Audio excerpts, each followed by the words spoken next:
Hello, my name is Fraser Simons, and I am reviewing Mr. Impossible. I still laugh at that name every time. The second book in the Dreamer Trilogy, which is a part and a continuation of the Raven cycle.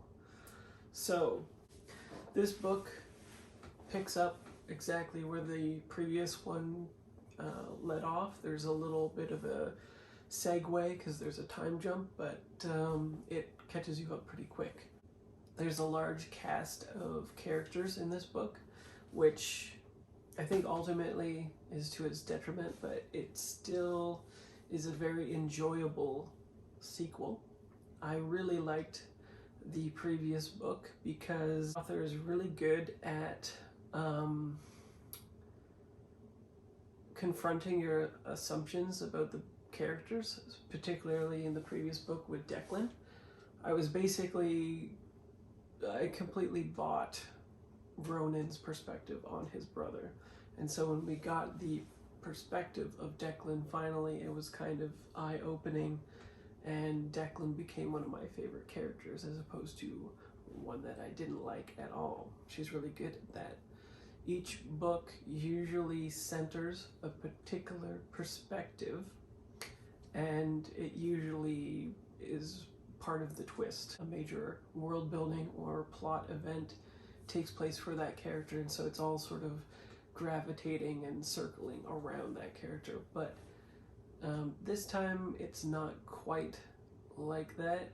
There are so many characters being juggled. The previous book gets away with it because it's introducing all of the characters and you're wondering who they are, what they're doing, what they're thinking, just because there's so much stuff going on. In this one, it's a significant downbeat from the first book. You aren't really confronted with the same sort of formula that she establishes where it centers around a particular character.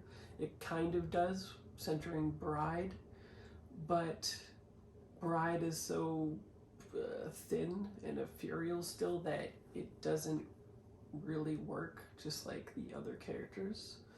But that's not to say that there's no character development for anyone. There's a lot going on with Ronan, there's a lot going on with Jordan and Hennessy.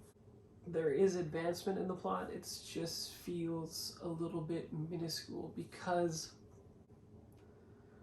what it ended up feeling like is, despite the short chapters and the tight pacing of a semi-thriller, you end up head hopping so much that not that much of the plot can occur because you have to jump into someone else's head to get their perspective on a specific event. They're so displaced over America that they can't really get away with advancing too much of the plot in the timeline without jumping to somebody else. So it becomes a little bit exasperating in that way. But this is by no means a bad book. You need to temper your expectations and expect just like a compilation mixtape that there needs to be upbeats and downbeats, and this just happens to be a downbeat. And the next book is going to be pretty wild, I think. The author's always very good at endings, in my opinion, and this is no exception. There's a pretty big reveal and then cliffhanger, just like more or less the last one. There is more world building that's pretty cool. We learn some more stuff about dreamers, we learn some more stuff about the dreamed, and yeah, it was just a solid, fun book. I think I pre-order 3 or 4 books a year, and this was one of them, so that tells you how high up it is there for me. I only got into the series maybe a year ago, and I just read them straight through, and now I have to wait like everybody else.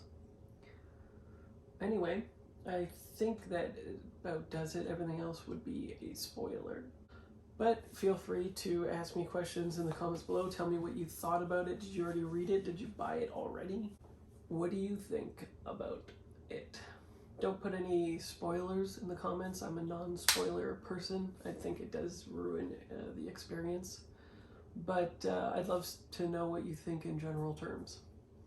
I'm Fraser Simons, and I hope that I see you again next time.